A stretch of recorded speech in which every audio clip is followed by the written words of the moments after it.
발표 시작하겠습니다. 제가 발표 준비한 주제는 ICH 관리에 대한 내용 주제입니다. ICH는 스폰타니어스 ICH에 대한 내용을 포함하고 있습니다.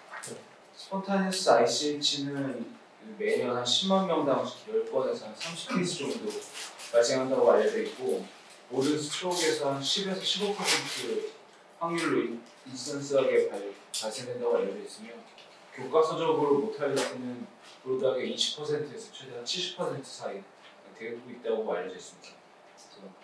그래서 생존한 사람들 중에 75%가량은 장애가 좀 일부 남게 되고, 한 20%만이 6개월 내에 정상적인 생활을 할 수 있다라고 교과서적으로 나타나고 있었고,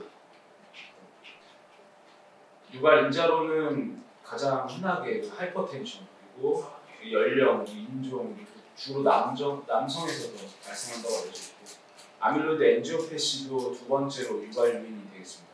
뒤에서 다시 설명드리겠고, 그 외에 안티코아굴레이션이나 인플레이트 에이전트, 아스피린이나 클로피오드 등을 사용하게 되면 리스크가 좀 올라가게 되고, 그 외에도 스모킹이나 알코올 인테이크가 많은 사람들의 경우 하이 리스크가 되게 되겠습니다.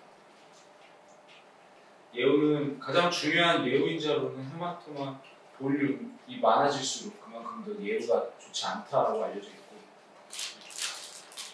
1년차 선생님들한테 알고 있어야 되고 저희도 알고 있지만 클립손 포뮬러라고 응급실에서 ICH의 양을 대략적으로 저희가 환산하는 방법인데, 가장 큰 다이아메타를 측정을 하고 이거에 대해 90도 수직거리를 측정을 하게 되고, CT상에서 슬라이스 넘버에다가 슬라이스 시그니스를 곱했을 때 위에서 분명한선 주로 5mm 컷으로 좀 나누게 되고, 컷을 곱해서 나누기 2를 하게 되는 양이 이제 대략적인 볼륨이 되겠습니다. 이걸 통해서 이제 헤마토마 볼륨을 대략적으로 측정할 수 있겠고, 여러 가지 교과서상의 논문에 대한 내용이 나와 있는데, 대략적으로 공통적인 것은 ICH 볼륨이 많을수록 그만큼 모탈리티도 높고 좋지는 않다라고 결론을 내고 있고, 이쪽의 논문에서는 한 30일 모탈리티가 ICH 볼륨에 가장 크게 영향을 미치더라고요. 그래서 60cc 이상이고 GCS가 77 이하인 환자들의 경우는 이쪽 논문에서는 거의 30일 내에 모탈리티가 90% 가까이 됐다라는 논문도 있고, 패스피지올로지에 대해서 얘기해 드리겠습니다. 하이퍼텐션의 경우 머슬 워리 하이퍼트로피가 발생을 하게 되고, 엔도셀리얼 쪽으로 데미지가 축적이 되게 되고, 지방이나 지주세포가 그만큼 축적이 되게 됩니다. 그래서 괴사나 변성이 계속 이루어지게 되고, 결과적으로 블러드 베슬 월 자체가 약해지게 되면서 럭처가 생기면서 ICH가 발생하게 됩니다. ICH가 발생하는 리즌은 다음과 같이 스몰 베슬에 의해서 서플라이 되고 있는 푸타멘이나 코데이, 살라무스 브레인스텐, 그리고 세라렐라 쪽으로 ICH가 생기게 됩니다. IVH도 동반이 되게 되고,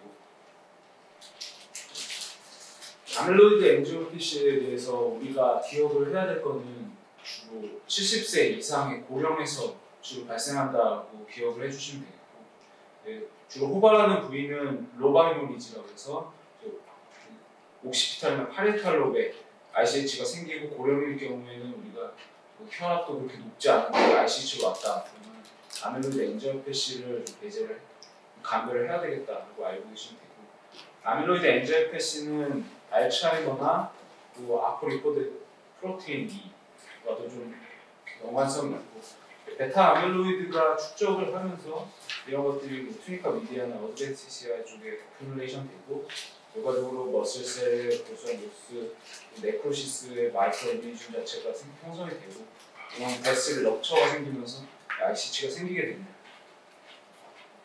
다음으로는 와파린을 사용하는 환자의 경우 ICH 발생 리스크가 교과서상에는 8배에서 최대한 19배, 한 20배 가까이 리스크가 증가한다고 알려져 있고, 이런 경우에는 와파린 말고 이제 대체적으로 다이락스롬빈 안타고니스트, 팩터 10 이니비터, 다비가트란이나 병원에서 쓰고 있는 다른 약제를 사용하는 것이 ICH 리스크를 낮출 수 있다라고 교과서에 언급되어 있었어요. 호발 위치로 기억을 해둬야 될 건 스타미나 RCH가 제일 많이 발생을 하게 되고, 그 다음 살라미, 코데이트, 로바하고 세레벨라의 리스크는 인시던스 거의 비슷하다고 알려져 있고, 상대적으로 브레인스템에 있는 ICH는 드물다라고 언급이 되어 있습니다. 스타미나 RCH가 가장 모스 커먼하게 발생하게 되고, 스타미나 RCH 원인은 주로 하이퍼텐션에 의해서 시비한 헤드에이크가 퍼스트 심텀이 되겠고, 그 외 노지와 보미팅은 다른 유혈 심텀이 동반되게 됩니다. 도미넌트 헤미스피어 쪽에 스타미나 RCH가 생기게 되면 아파지아 증상이 발생을 하고, 논도미넌트한 리전이 발생을 하면 주로 이제 헤미 리글렉트 증상이 발생할 수 있다라고 되고 있고요. 이 다음으로 코덱 헤모리즈는 한 5에서 7% 쪽으로 서플라이하는 렌티큘러 스트레이트 아테리가 럽처됐을 경우에 발생을 하게 됩니다. 여기는 이제 주변 레터럴 벤트리클 프론탈 쪽으로 헤모리즈가 익스텐션 되게 되고, 이런 것들이 주변 블록에 대해서 CSF 드레인이 막히면 옵스트럭티브 하이드로세팔러스 증상이 나타날 수 있습니다. 다음으로 로바 헤모리즈는 이제 서브코티플 화이트 매터 쪽으로 가는 블러드 베슬 럽처에 의해서 발생되는데, 주로 후발되는 부위는 우리가 기억을 해야 될 게 파레탈로그나 템포랄, 옥시탈로 쪽으로 발생을 좀 많이 하게 되고, 또 알고 계셔야 될 게 다른 ICH에 비해서 시저가 좀 많이 발생할 수 있다. 심텀 중에서 시저를 해서 오는 경우에는 로바 헤모리즈를 좀 생각해 볼 수 있고요. 그리고 엘더리 페이션트에서는 아무래도 엔지오패시, 이제 그 외에 이제 드문 위치에서 발생을 했을 경우, 예를 들어서 프론탈로비라든지 우리가 흔히 보지 않는 위치에서 헤모리즈가 생길 경우에는 이 환자가 시스테믹하게 안티코아굴레이션을 먹고 있는지, 코아귤로패시에 문제가 있는지, 안티플레이트 세라피를 받고 있는지 여러 가지 다른 감별을 좀 요한다라고 알려져 있고요. 그다음에 세레벨럼 쪽에 ICH가 생기는 경우는 덴테이트 뉴클레우스 서플라이하는 베슬 쪽에 럽처가 생겼을 경우 발생을 하게 되고, 주로 인접한 브레인스템이라든지 서드 포스벤트리클을 옵스트럭션 하기 때문에 하이드로세팔러스가 좀 발생할 수 있습니다. 교과서에서는 세레벨럼 ICH 환자의 경우는 수술을 하고 나서 회복이 되는 경우가 좀 많다라고 알려져 있는데, 여기서도 코마토스한 페이션트의 경우에서도 수술을 하고 난 다음에 디컴프레션을 하고 좀 좋아지는 경우가 있다라고 언급되는 이유는, 이쪽에 ICH가 생기게 되면 다른 쪽 부위보다는 브레인스템 인저리나 눌리는 경우가 많기 때문에 이걸 해결을 했을 경우 초기에 ICH를 이베큐에이션 했을 때 증상이 좀 나아질 수 있다고 알려져 있습니다. 교과서에서는 직경이 한 30일 이상의 경우에는, 그리고 초기에 서지컬 이베큐에이션을 하는 것이 도움이 되겠다라고 언급이 되어 있었습니다. 다음으로 브레인스템에 있는 RCH는 주로 바실라나 서퍼프런셜 아터리 쪽에 럽처가 있을 경우 발생을 하게 되고, 주로 폰스 쪽에서 발생을 하고 미드브레인이나 메둘라 쪽에는 상대적으로 드물다라고 알려져 있습니다. 이런 경우에는 주로 증상은 다이플로피아, 헤미파레스, 쿼드리파레스 주의 다른 심텀이 발생을 하게 되겠고, 브레인스템에 ICH가 생기게 되면 디코티케이트, 데세레브레트 포스처가 나타나면서 호흡장애 그리고 핀포인트 퓨피를 나타낼 수 있습니다. IVH도 같이 동반이 되는데, 주로 살라모스 베이사 간글리아 그쪽으로 ICH가 동반이 되는 경우 IVH도 같이 생기게 됩니다. IVH가 생기게 되면 이제 블러드 쪽에서 톡시스티가 발생을 하게 되고, 옵스트럭티브 하이드로세팔러스가 발생할 수 있는데, 이런 경우에는 우리가 EVD를 넣거나 해서 필요한 경우에 유로피나제를 써가지고 해결을 할 수 있겠고, 이제 다음으로 메디케이션입니다. 하이퍼텐션에 의해서 ICH가 오는 경우는 혈압 조절을 해야 된다고 알려져 있는데, 혈압을 정확하게 몇 가지 이하를 둬야 될지는 아직 좀 컨트로버셜하다고 좀 언급이 되어 있었고, 결과적으로는 혈압을 좀 스트릭트하게 낮게 보는 것이 환자의 아웃컴에 도움이 된다고 알려져 있습니다. 그래서 이쪽에 이런 연구에서는 SBP를 140 이하로 둔 타겟 범위와 180대를 봤던 환자들을 비교를 했을 때 ICH 내원 후 6시간의 출혈량 증가가 더 감소를 한다라고 알려져 있고, 여기도 140에서 150대 정도 이상으로 계속 유지가 된다고 하면 리스크가 2배 가까이 모탈리티가 증가한다. 대체적으로 혈압을 낮게 보는 것이 좀 치료 방향을 설정하는 데 도움이 되고, BST도 너무 높게 유지가 되면 환자의 아웃컴이 좋지 않다라고 연구되어 있었습니다. IBL과 BST 수치는 따로 언급이 되어 있진 않았지만 되게 DM 환자들 경우 저 예후가 좋지 않고 한 달, 세 달 모탈리티가 더 좋지 않다. 그래서 적어도 어떤 연구에 따르면은 BST는 180 이하로는 좀 유지를 해야지 환자 치료에 좀 전반적으로 도움이 될 수 있다라고 하는 연구도 있었고요. 또 시스테믹 안티코아굴레이션, 우리가 와파린, APB라든지 다른 심장 질환을 통해서 와파린을 복용하는 분들이 있는데 와파린 복용하는 사람들 중에 세컨더리하게 한 20%가량 ICH가 생길 수 있다고 언급되어 있었고 이런 환자들의 경우에 모탈리티가 거의 60% 이상 될 수 있다고 되어 있습니다.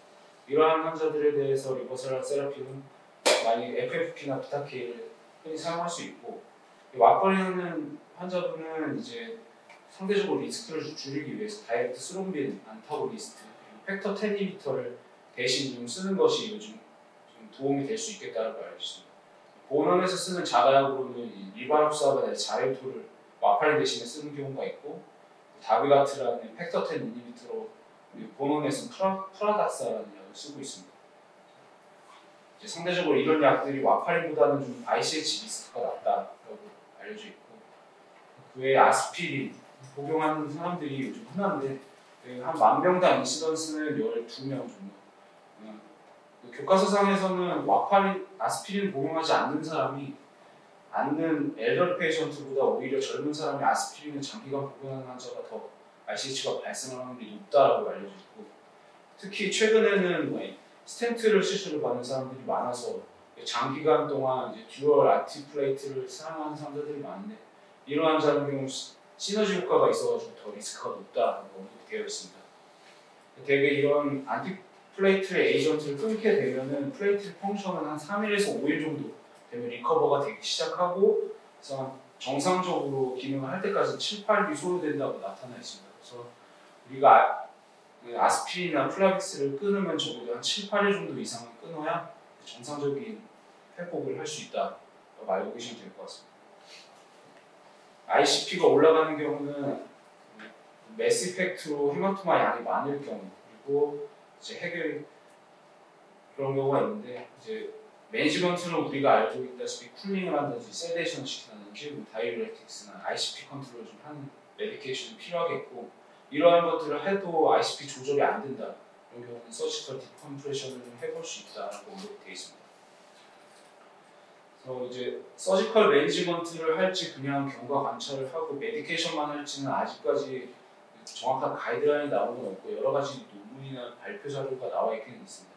그래서 2005년도 란셋에서 대규모 스터디가 있었는데 비슷한 환자의 경우 ICH를 그냥 냅둘지 컨저버티브 트리트먼트를 할지 아니면 이니셜에 이베큐에이션을 할지 그거에 대한 그룹을 나눠서 연구를 진행을 한 적이 있었고 이제 결과적으로 환자의 모탈리티에는 크게 6개월 모탈리티는 큰 차이가 없었다라고 결론을 내리고 있었습니다. 그래서 초기에 수술을 한 환자는 26%이고 컨저버티브 케어를 했을 때 24% 모탈리티가 있었다고 발표가 되어 있었고 차이는 한 1% 정도 있었다. 하지만 그 연구 내용에서는 이제 헤마토마가 슈퍼피셜하게 있는 로바이모리즈 같은 이제 바깥쪽에 있는 경우에는 초기 얼리 서저리를 하는 것이 더 베네핏이 있다라고 되어 있었습니다. 수술 방법은 ICH를 엔도스코프로 빼주는 방법이 있고 그리고 이제 우리가 만약 스테레오탁식 아스피레이션 하는 방법이 있고 크레니액톰이라는 방법이 있어요. 엔도스코프로 빼는 경우는 상대적으로 다른 정상 조직에 데미지를 주지 않아서 세이프한 방법을 알려줬지만 모든 환자에게 적용을 하는 건 아니고 우리가 선택된 환자들 혐오지가 너무 많으면 좀 도움이 되지 않는다고 했고 스테레오탁식 아스피레이션 방법이 있고 또 그래도 디컴을 해서 해결하는 방법이 있습니다. 마지막이고 세레벨 ICH의 경우는 다른 환자들보다는 서저리를 좀 많이 레커멘드 하는데 이유에 대해서는 세레벨럼 쪽은 모토코텍스를 쓰지 않고 인지장애가 있지 않기 때문에 좀 다른 ICH에 비해서 좀 더 어그레시브하게 수술을 하는 것이 도움이 될 수 있다고 알고 있습니다. 요만 참고했습니다.